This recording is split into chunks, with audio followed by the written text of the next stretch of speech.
अब 22 प्रतिज्ञा घर घर पहुंची है ना भाई, उसमें तो पहली लाइन लिखी है कि रामकृष्ण को ईश्वर नहीं मानता। तो बहुत सारे लोग, अरे रावण की पूजा इसी देश में होती है कि नहीं? अरे रुको ना भाई, रावण की पूजा होती है, किसी व्यक्ति के पीछे खड़ा होंगे तो व्यक्ति को जेल में डाल देगा, आंदोलन खत्म हो जाएगा। विचार का नारा लगाइए, विचार और संविधान का नारा लगाइए, और संविधान बचेगा तो हमारे जैसे लोग बचेंगे। अम्बेडकर ने एक बात कही थी कि ये जो भीड़ मंदिरों की तरफ जा रही है, जिस दिन स्कूलों और विद्यालयों की तरफ चली जाएगी, देश बदल जाएगा। मैं इस देश के लोगों से ये अपील कर रहा हूँ कि आप सब कुछ बर्बाद होता हुआ चुपचाप देखेंगे? आप स्कूल के लिए नहीं बोलेंगे, रोजगार के लिए नहीं बोलेंगे, हॉस्पिटल के लिए नहीं बोलेंगे, अपनी जगह जमीन बिक रही है, देश बिक गया। सवाल 22 प्रतिज्ञाओं से किस तरीके से हिंदू संगठनों को लगता है कि हिंदू धर्म या सनातन धर्म पर प्रहार किया जा रहा है? बिल्कुल, उनको लगता है कि जो हमारा पाखंड चल रहा है या जो लोग उनको मानते हैं, ये उसके खिलाफ है। और मैं तो ये कहता हूँ कि ये बात तो डॉक्टर अंबेडकर ने कही है ना, तो एक बार ये जितने हिंदू संगठन हैं, आरएसएस और बीजेपी है, एक बार क्लियर कट बता दे कि वो डॉक्टर अंबेडकर को मानती है या नहीं मानती है। वो बोल दे कि हिंदू धर्म के विरोध में डॉक्टर अंबेडकर ने सारी प्रतिज्ञाएं की हैं, और इसलिए मैं ये चुनौती देता हूँ। डॉक्टर अंबेडकर ने 22 प्रतिज्ञा की और उसमें पहली प्रतिज्ञा है कि मैं नहीं मानता, तो उनको चुनाव का हक देता है भारत का संविधान। मैं मानूं ना मानूं, गौतम बुद्ध अनिश्वरवादी थे, कबीर इस तरह के पाखंड के विरोध में थे, रैदास पाखंड के विरोध में थे, फूले ने गुलामगिरी लिखी है, पेरियार ने ईश्वर को नहीं माना है, भगत सिंह नास्तिक थे, राम मनोहर लोहिया ये बार बार कहते थे कि ये भाई जाति बहुत खराब चीज़ है, और ये जो लोग कहते हैं रामकृष्ण और शिव पैदा हुए, ये लोग गड़बड़ है, ये माइथोलॉजिकल चला आ रहा है, लोहिया कह रहे हैं। ये सारे लोग अगर धार्मिक भावनाओं को आहत कर रहे हैं तो बीजेपी और आरएसएस को इस पर अपना स्टैंड क्लियर करना चाहिए। एक स्टैंड अरविंद केजरीवाल और आम आदमी पार्टी की ओर से भी लोग क्लियर करना चाह रहे हैं। बिल्कुल करना चाहिए, और अरविंद केजरीवाल से तो ज्यादा उम्मीद है।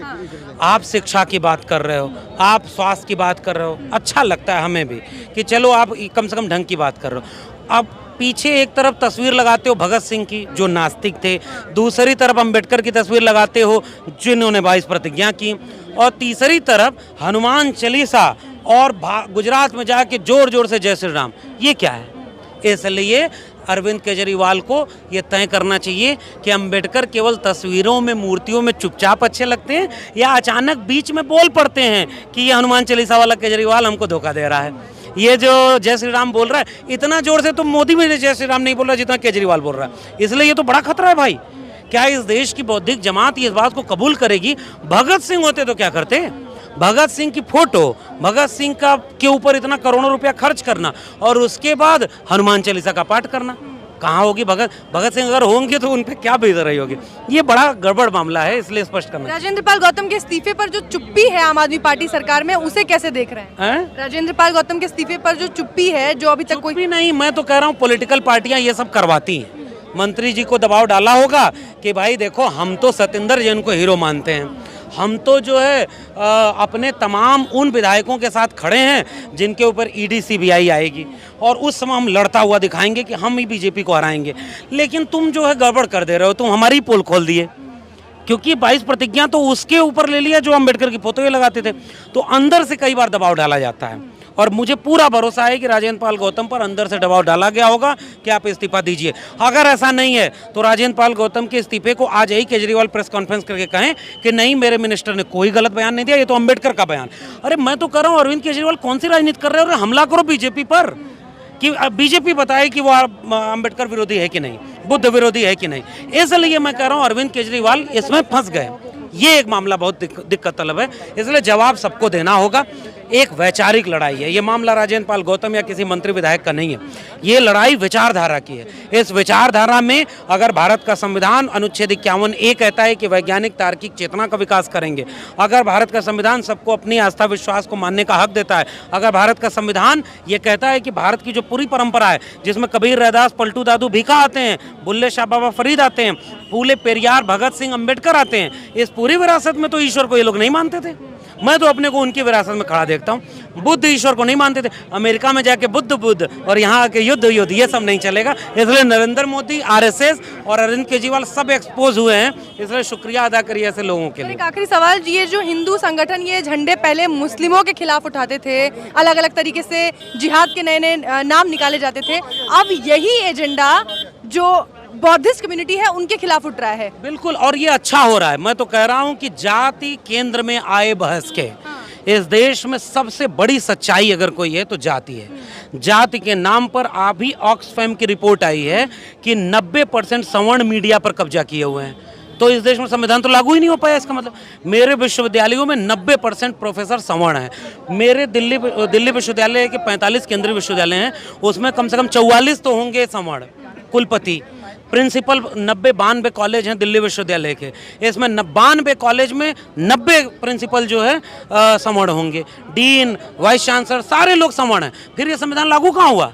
जो दलित, पिछड़े, आदिवासी, किसान, मजदूर, कमजोर, नौजवान 90% मेहनत का आवाम थी, जिसने हाथ से श्रम करके इस देश को रहने लायक बनाया, 70-75 साल बाद वो कहाँ है? इसलिए ये अच्छा हो रहा है कि डिबेट जाति पर हो रही है, जाति जनगणना हो, जरा खुलकर आए इस देश को कौन लूट रहा है, कौन लूट के बेच रहा है, और लोगों की बेरोजगारी सर पर आ रही है और उनका दोस्त दुनिया का दूसरा अमीर व्यक्ति हो रहा है। तो और मुसलमानों के खिलाफ तो ये आज भी हैं।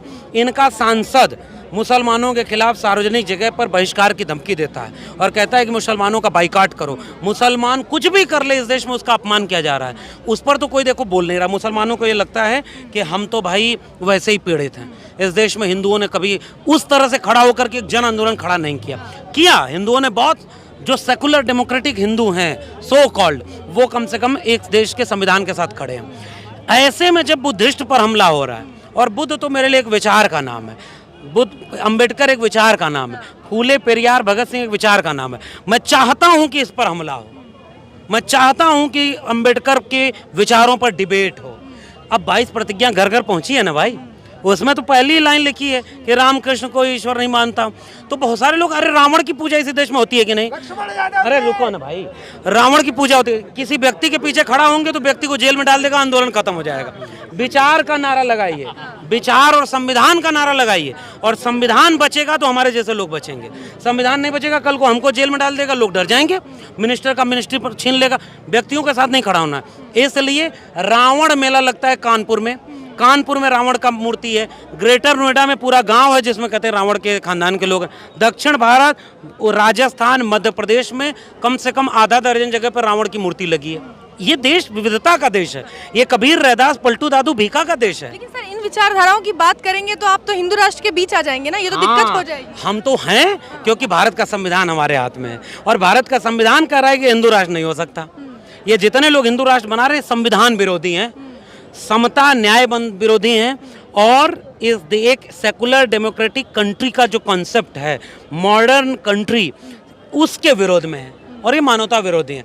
धर्म के नाम पर एक देश बना, बर्बाद हो गया। हम लोग एक सेकुलर डेमोक्रेटिक कंट्री हैं। हमारे यहाँ अनुच्छेद 51 है जो कहता है तार्किक वैज्ञानिक दृष्टिकोण को आगे बढ़ाएंगे। अगर उस रास्ते जाएंगे तो पीढ़ियाँ बर्बाद हो जाएंगी। इसलिए हम नहीं चाहते कोई हिंदू राष्ट्र बने। ये भारत जिन वजहों से, जिन लोगों के चलते यहाँ तक पहुँचा है, उस विचारधारा का राष्ट्र बने, सब बराबर हों। आज के समय में हमारे पास ऐसी राजनीतिक पार्टियां हैं जो चुनावों से पहले अलग अलग मंदिर बनवा देती हैं। कभी राम मंदिर बनने लगता है, कभी महाकाल कॉरिडोर तैयार हो जाता है। तो हर चुनाव से पहले अब ये मुद्दे हैं। दिक्कत ये हो गई है ना कि पहले इस देश की जनता को इतना गरीब रखो, इतना बीमार रखो, बेकार रखो, और शिक्षा खत्म कर दो। जब ये सब कुछ हो जाएगा तो एक भीड़ ऐसी तैयार होगी जिसको 500 रुपया अगर मिल गया तो उसको लगेगा कि कम से कम 5 दिन मेरे घर में चूल्हा जलेगा। 5 किलो अनाज मिल गया, 80 करोड़ लोग 5 किलो अनाज पर जी रहे हैं। अखंड भारत बनाने वाले जरा जवाब दें कि ये गरीबी रेखा ऊपर गई कि नीचे गई? इस देश में सबके अच्छे दिन आए कि नहीं? 15 लाख मिला कि नहीं? 2 करोड़ रोजगार मिला कि नहीं? बुलेट ट्रेन चली कि नहीं? ये ट्रेन चल रही है वंदे भारत, उसी का पहिया जाम हो जा रहा है। देश में अर्थव्यवस्था डूब चुकी है। जब सब कुछ बर्बाद होता है ना, एजुकेशन, मैं एजुकेशन का व्यक्ति हूँ, एजुकेशन पूरी तरह कोलैप्स कर गई है, बिक गई अंबानी अडानी के हाथों में। अब जब इतना सब बर्बाद हो जाएगा तो जनता को मूर्ख बनाने के लिए स्कूल, कॉलेज, विश्वविद्यालय न हो, इसीलिए शौचालय और देवालय पर वोट मांगा जाता है। भावनाओं को भड़काया जाता है, भावनाओं को बेचा जाता है, आपके सपनों को बेचा जाता है, और बड़े बड़े मंचों पर करोड़ों करोड़ रुपए की रैली होती है, करोड़ों करोड़ रुपए खर्च किया जाता है कि एलईडी गाड़ी में चमके मेरा चेहरा चमकता रहे। 10 लाख का सूट अब तो नहीं पहनते ना, लेकिन एक फकीर की फकीरी को इतना बड़ा करके दिखाया जाए कि पूरा देश उसके पीछे पागल हो जाए। शिक्षा, रोजगार, महंगाई की बात न करके भावनाओं को भड़का करके वो हिंदू, मुस्लिम, मंदिर, मस्जिद, अरे जरूरत पड़ी तो 24 के पहले हमला कर दो किसी दूसरे देश पर, चीन पर न करो, चीन ताकतवर है, पाकिस्तान पर कर दो, इस तरह से चुनाव जीत लो। इसलिए मैं तो समाज की आलोचना बार बार करता हूँ। क्या आप अपने बच्चों की शिक्षा के लिए कभी नहीं बोलेंगे? स्कूल बर्बाद होता हुआ चुपचाप देखेंगे? मंदिर से रोजगार मिलेगा क्या? अंबेडकर के वो उस जगह पर खड़े हैं जहां अंबेडकर की यादें जुड़ी थी। अंबेडकर ने एक बात कही थी कि ये जो भीड़ मंदिरों की तरफ जा रही है, जिस दिन स्कूलों और विद्यालयों की तरफ चली जाएगी, देश बदल जाएगा। मैं इस देश के लोगों से ये अपील कर रहा हूँ, क्या आप सब कुछ बर्बाद होता हुआ चुपचाप देखेंगे? आप स्कूल के लिए नहीं बोलेंगे, रोजगार के लिए नहीं बोलेंगे, हॉस्पिटल के लिए नहीं बोलेंगे, अपनी जगह जमीन बिक रही है, देश बिक गया और हमारे पुरखों ने देश बनाया, और ये जो आतताई हैं 10%, इन्होंने दूसरे की बनाई हुई पूंजी को बेच दिया। इसलिए समाज को दोषी मैं मानता हूं। अगर ऐसा नहीं हुआ तो ये आने वाली पीढ़ियों को जवाब नहीं दे पाएंगे। आखिरी सवाल, राजेंद्र पाल गौतम के समर्थन में आज ये भीड़ जब यहाँ एकत्रित हुई तो आप जैसे बुद्धिजीवी को देखकर क्या विचार आता है आपके मन में? देखिए, मैं तो कह रहा हूं, मैं आज भी, कि व्यक्तियों के साथ खड़े होने की बजाय विचार के साथ खड़े हों, क्योंकि राजेंद्र पाल गौतम खुद एक विचार के साथ खड़े हैं। व्यक्तियों को आप हीरो बनाएंगे, आगे करेंगे, व्यक्ति बिक जाएगा, डर जाएगा, झुक जाएगा, उसको जेल में डाल दिया जाएगा, उसकी गोली मार दी जाएगी। कुछ भी हो सकता है इस देश में। इस देश में ऐसा अखंड राष्ट्र बन रहा है कि संविधान की धज्जी उड़ चुकी है। इसलिए व्यक्तियों को हीरो न बनाएं, व्यक्तियों के पीछे न खड़े हों। हाँ, जो लड़ रहा है उसका साथ जरूर दें, क्योंकि अगर वो हिम्मत उसकी कमज़ोर हो गई तो उसके बाद कोई लड़ने की हिम्मत नहीं करेगा। इसलिए एकजुटता बहुत जरूरी है, और एकजुटता जाति के नाम पर नहीं होनी चाहिए। एकजुटता वंचित, शोषित जमात के आधार पर होनी चाहिए। जो 90% आवाम है, जो हाथ से श्रम करती है, जिसके पुरखों ने इस देश को बनाया है, उनकी एकजुटता अपने आप में। जो वंचित हैं, जिनको एक जैसा जाति के नाम पर, लैंगिक आधार पर, आर्थिक आधार पर जिनका शोषण हुआ है, उन 90% लोगों को एकजुट होना है। 10% लोग जो इस देश के लुटेरा लोग हैं, चौधरी छोटू राम कहते थे हम कमेरा लोग हैं, 10% लोग लुटेरा लोग हैं, आज भी उनके लोग देश को लूट रहे हैं। इसलिए जितने भी लोग लड़ रहे हैं, कोई प्रोफेसर लड़ रहा है, कोई डॉक्टर लड़ रहा है, कोई इंजीनियर लड़ रहा है, कोई वकील लड़ रहा है, कोई सड़क पर, हम तो दिल्ली में हैं, गाँव में लोग लड़ते हुए मारे जा रहे हैं, मुकदमे झेल रहे हैं। अगर ये लड़ते हुए लोग कमज़ोर हो गए ना, और ये आखिरी पीढ़ी है, मेरा एक अपील पूरे देश के लोगों से है, इस समय जितने प्रोफेसर हैं 5 साल बाद नहीं होंगे बहुजन, 90% वंचित शोषित जमात के। डॉक्टर, इंजीनियर, वकील, प्रोफेसर जितने हैं, हम सबसे ज़्यादा ताकत की स्थिति में इस समय है। अगर अभी हम संविधान नहीं बचा पाए, अगर अभी हम सामाजिक न्याय नहीं बचा पाए, तो 5 साल बाद कुछ बचाने को बचेगा ही नहीं। इसलिए किसी व्यक्ति के साथ मत खड़े हुए, विचार के साथ खड़े होइए। जो विचार अंबेडकर, भगत सिंह का था, लोहिया, फूले, पेरियार का था, तथागत बुद्ध से लेकर के अब तक संविधान का है। बहुत शुक्रिया। बहुत शुक्रिया सर, बहुत बहुत धन्यवाद।